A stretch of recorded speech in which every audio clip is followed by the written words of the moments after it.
uma caixinha de remédio em casa? Todo mundo tem, né? Como é que tá a sua caixinha de remédio? Tá assim, bagunçada, abarrotada, igual essa daqui? Puxa, isso não é bom não, hein? E nesse tempo começando a esfriar, hoje, por exemplo, em São Paulo, foi um princípio de friozinho. Amanheceu geladinho. Exatamente. É. Quem tem asma nesse tempo já sabe, né? Deixa aquela bombinha espalhada pela casa inteira. Tem uma aqui, aí tem outra aqui, pega aqui, deixa eu ver, tá aqui, espalhou, tá aqui, uma no bolso, fica espalhado pela casa, né? O lugar em que você guarda os remédios. As contraindicações, os efeitos colaterais dos medicamentos. Esses são os temas do Bem-Estar de hoje, que recebe 3 convidados.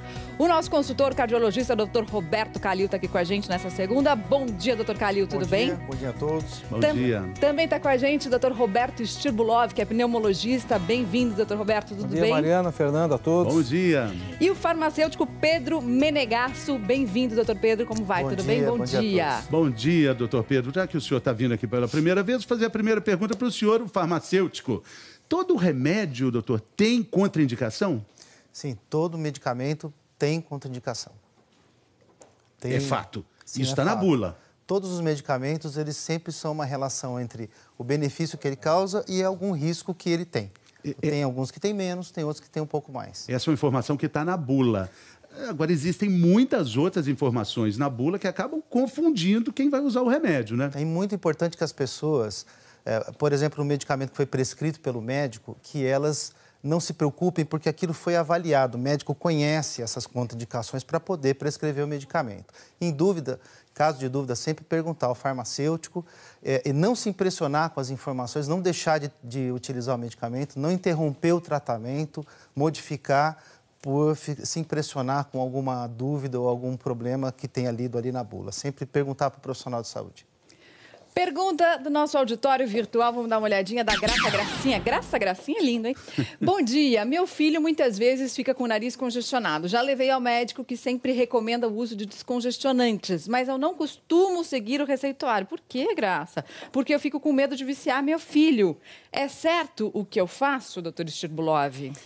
Olha, primeiro precisa saber por que o filho dela está com um problema de congestionamento. Em tese, nós devemos tratar a causa do problema, que deve ser, provavelmente, nesse caso, uma rinite alérgica. Então, o descongestionante é um remédio de alívio e nós não devemos usar em grande quantidade porque ele tem efeitos colaterais. A grande questão é diagnosticar o problema desse congestionamento e utilizar medicamentos profiláticos, medicamentos controladores, e hoje nós temos bons medicamentos para isso. Mas se ela seguir a receita, a orientação médica, provavelmente ele não vai ficar viciado no remédio? Não existe ficar viciado, existe uma necessidade maior de utilização quando a doença não está suficientemente controlada. Toda vez que uma doença recebe um medicamento que faz com que ela se controle, com que ela tenha o controle, muito provavelmente a pessoa não vai precisar dos medicamentos de alívio, que no caso da rinite são os descongestionantes. Então, se a pessoa está tendo necessidade de usar descongestionantes, é porque certamente a doença não está controlada com os medicamentos profiláticos. E uma doença respiratória sem controle pode levar a uma doença do coração? Certamente.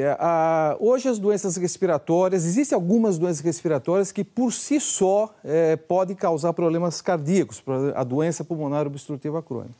No entanto, os medicamentos para asma, para DPOC, doença pulmonar obstrutiva crônica, os medicamentos de alívio, eles podem levar a quadros cardíacos como arritmia. Então, descongestionantes, medicamentos de alívio para o chiado, o broncoespasmo, que são os broncodilatadores, potencialmente pode levar a arritmia. O importante é sempre seguir a orientação médica. E consultar um cardiologista. Está aqui conosco, o doutor Roberto Calil, falando de problemas respiratórios. Doutor, qual o sintoma, quais os efeitos colaterais merecem atenção com esse cuidado do problema respiratório e também cardíaco? Bom, primeiramente, delimitar os sintomas. Tem muito sintoma que parece respiratório, que começa com falta de ar, cansaço, até o chamado chiado no peito, e é uma descompensação de uma insuficiência cardíaca, o coração fraco. Então, primeira coisa é prestar atenção no diagnóstico. Desde que você tem o diagnóstico, você foi no pneumologista, num clínico, que seja, fez o diagnóstico de um broncoespasmo, os cuidados são com as medicações. Os broncodilatadores, por exemplo, eles podem levar ao aumento da frequência cardíaca, que é chamado taquicardia. O coração vai numa frequência um pouco maior. Os vasoconstritores nasais, eles também causam um aumento de liberação de adrenalina, podem causar algum tipo de arritmia cardíaca. Os corticoides, por exemplo, que é usado muito no broncoespasmo, eles podem aumentar a pressão. Então, o paciente hipertenso ele tem que tomar cuidado, porque eles podem descontrolar a pressão e ficar mais hipertenso durante o tratamento. Mas tudo, você tendo recomendação médica, não se preocupe. E chamando a atenção dos pacientes que fazem uso abusivo do vasoconstritor nasal. Esse é um problema, porque não digo viciados, mas eles têm costume de fazer isso. Isso pode levar a algum grau de arritmia cardíaca. O doutor Calil Quase, então, está chamando a reportagem que vai falar exatamente sobre isso, doutor Calil. Daiana Garbim mostra quando esse remédio acaba sendo um problema, acaba provocando outros problemas. Vamos ver a reportagem, então, da Daiana.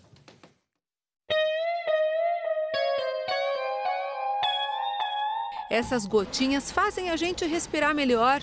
Aliviam o nariz entupido da Silvana há 15 anos. Porque eu tenho rinite alérgica, então eu tenho que usar todos os dias, de manhã, à tarde e à noite. Você não vive sem? Não, sempre tenho que usar, senão eu não consigo respirar. O problema é que essa sensação de respirar bem é passageira e logo a pessoa quer usar mais e mais. O Vinícius também usa quase todos os dias. Quase sempre, não adianta.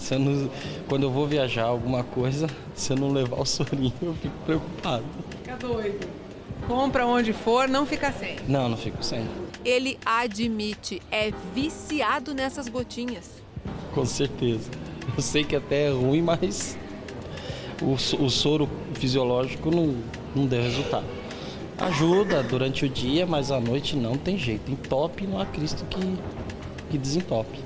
A gente vai usando e acha que não tem problema, né?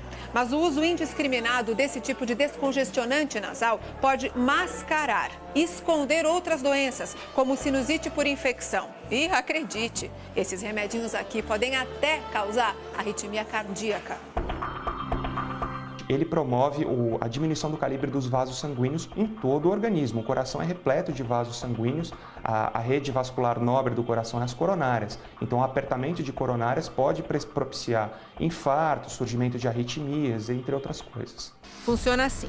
Após a aplicação do remédio, os vasos do nariz contraem e sobra mais espaço para a passagem do ar. O problema é que os vasos logo voltam a inchar e o nariz fica novamente entupido. Com o tempo, precisa cada vez mais remédio para ter o mesmo efeito. E quanto mais remédio, maior o efeito rebote.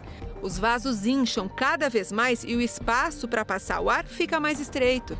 O uso abusivo por diversos dias, diversos períodos do dia, provoca um inchaço rebote dessa mucosa nasal, o que acarreta uma piora do problema. É a chamada rinite medicamentosa. Então você tem a piora do problema gerada pelo próprio remédio. Acaba viciando? Sim, acaba viciando, descompensando o nariz. Então, doutor, a gente não deveria usar esses remédios de jeito nenhum sem orientação médica? De maneira nenhuma. Esses remédios eles podem ser usados em situações pontuais, mas somente sob supervisão médica. Mas o que a gente faz quando o nariz entope e não tem como ir ao médico? O doutor explica que devemos usar soro fisiológico ou uma solução fisiológica. A solução fisiológica contém apenas soro fisiológico 0,9%. É um hidratante natural do organismo. Os descongestionantes nasais contêm diversos tipos de substâncias, entre elas a oximetazolina, a fazolina, etc. Elas que vão provocar o apertamento dos vasos sanguíneos. A solução fisiológica vai apenas higienizar o nariz. Então, em qualquer situação que você não melhore, que você use a solução fisiológica e mesmo assim tem problemas, procure o otorrinolaringologista. Muito bem, dica do bem-estar, use o soro fisiológico para se livrar dessa dependência do remedinho para desentupir o nariz. Tem pergunta da internet, chegou agora, Rigoberto Matos Ferreira. Bom dia, Francisco. Meu nariz congestiona frequentemente, então eu uso o descongestionante diariamente. Teria alguma outra forma de descongestionar o nariz? Acabamos de falar isso, né? O soro fisiológico seria a solução, doutor?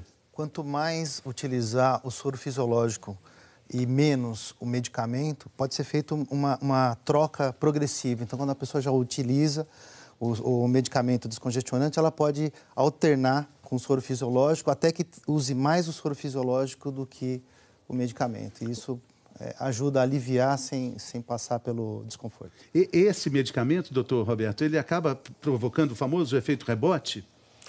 Você diz o descongestionante. O descongestionante. A questão principal é que essa pessoa está tendo que usar muito descongestionante é porque a inflamação no nariz não está controlada. Então, toda vez, repito, que se faz o controle, e normalmente na rinite alérgica se utiliza os corticosteroides tópicos nasais, quando se faz esse tratamento adequadamente e se afasta a pessoa dos fatores ambientais que podem causar rinite, por exemplo, ácaro, poeira, mofo, quando isso é controlado, a pessoa vai ter menos necessidade de usar o descongestionante. Então, o uso abusivo ou intenso do descongestionante, ele pode dar um alívio, mas pode dar efeito colateral, mas também é um fator de alerta para mostrar para o doente e para o médico que o acompanha que a sua doença não está controlada. Então, o importante é prevenir e controlar. O importante é prevenir, controlar, tomar o medicamento de acordo com a orientação médica. Doutor Calil, a gente falou um pouquinho sobre a bula no começo do programa, tem uma opinião até mais radical, né? Ninguém deveria ler bula de nada, né? Não, bula, se você for colocar bula de água, vai falar, você pode se afogar, entendeu? Então, bula de remédio tem sua função, está dentro da lei, porém, eu sou contra o paciente ler a bula. A não ser a bula para orientar como você usar um produto, um vasodilatador nasal, a bombinha, a posição, só.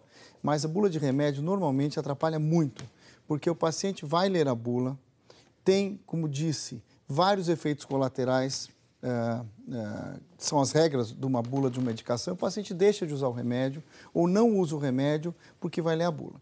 Então, quando meus pacientes chegam, isso é uma opinião pessoal, olha, a bula diz que eu não quero nem escutar. Bula é o seguinte, você pega o remédio, joga a bula no lixo e toma a medicação conforme a orientação médica. Tá? Então, tem sua função, porém, no dia a dia, acaba atrapalhando o paciente que vai ler a bula de um remédio. Por exemplo, você vai ler a bula de um remédio útil para o coração, para o pulmão ou para qualquer coisa, que está lá, impotência, efeito psicológico, queda da libido, impotência sexual, no rodapé de uma bula. O paciente nem toma o comprimido, ele não consegue ter relação sexual naquele dia. Fator psicológico. Então, ele acaba nem tomando o remédio. Então, muito cuidado, muita ponderação. Liga para o seu médico, qualquer dúvida. Você pode até, se você leu a bula, doutor, é isso mesmo?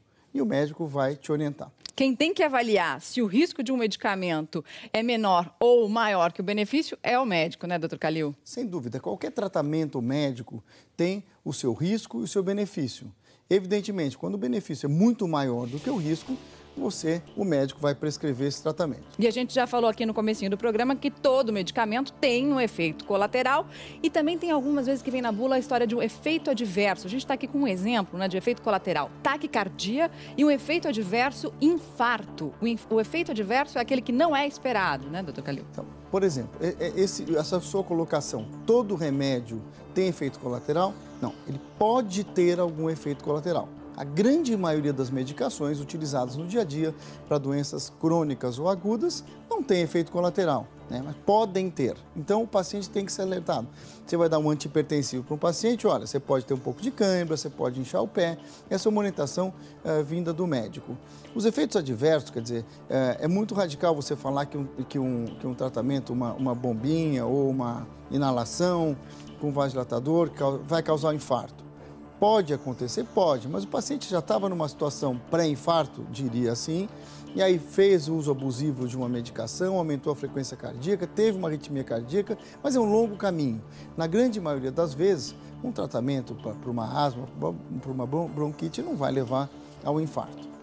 Muito bem, então falando de doenças cardíacas, vamos falar de uma doença que atinge, segundo o Ministério da Saúde, quase 2 milhões de pessoas em todo o Brasil. Só em Belém do Pará, no ano passado, foram 137 casos. Estamos falando da doença de Chagas. Vamos saber mais sobre ela com o repórter Fabiano Vilela.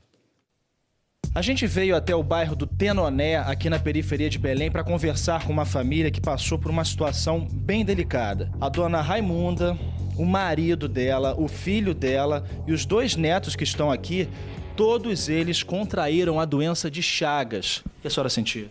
Eu senti muita febre, mal-estar, dor de cabeça. Do jeito que eu entrei no hospital, ruim, saí ruim. Na quarta vez foi que o médico me passou para infectologista. A infectologista me mandou para o Evandro Chagas. A dona Raimunda veio para este setor de atendimento médico no Instituto Evandro Chagas, aqui na região metropolitana de Belém. Ela chegou aqui conosco com febre, um pouco inchada. São alguns sinais e sintomas mais importantes que a doença se apresenta. E muitas dores musculares ela sentia. Depois que o sangue é coletado no consultório, as amostras são trazidas aqui para o laboratório de doença de Chagas. O primeiro teste que nós realizamos, o sangue vai ser examinado no microscópio, em que você visualiza o parasita. Se não aparecer um parasita nesse primeiro teste, ainda são feitos outros testes? Ah, sim, são feitos outros testes. Os pacientes são localizados e são incentivados a fazer testes alternados, em dias alternados, às vezes durante 1, 2 semanas, até que a gente confirme sim ou descarte o diagnóstico. O remédio usado no tratamento é o benzonidazol, fornecido gratuitamente no Sistema Único de Saúde, o SUS. O paciente deve tomar a medicação por 2 meses e depois terá que passar por acompanhamento médico por até 5 anos. A doença de Chagas é causada por um protozoário, que é um micro-organismo que está presente nas fezes do barbeiro.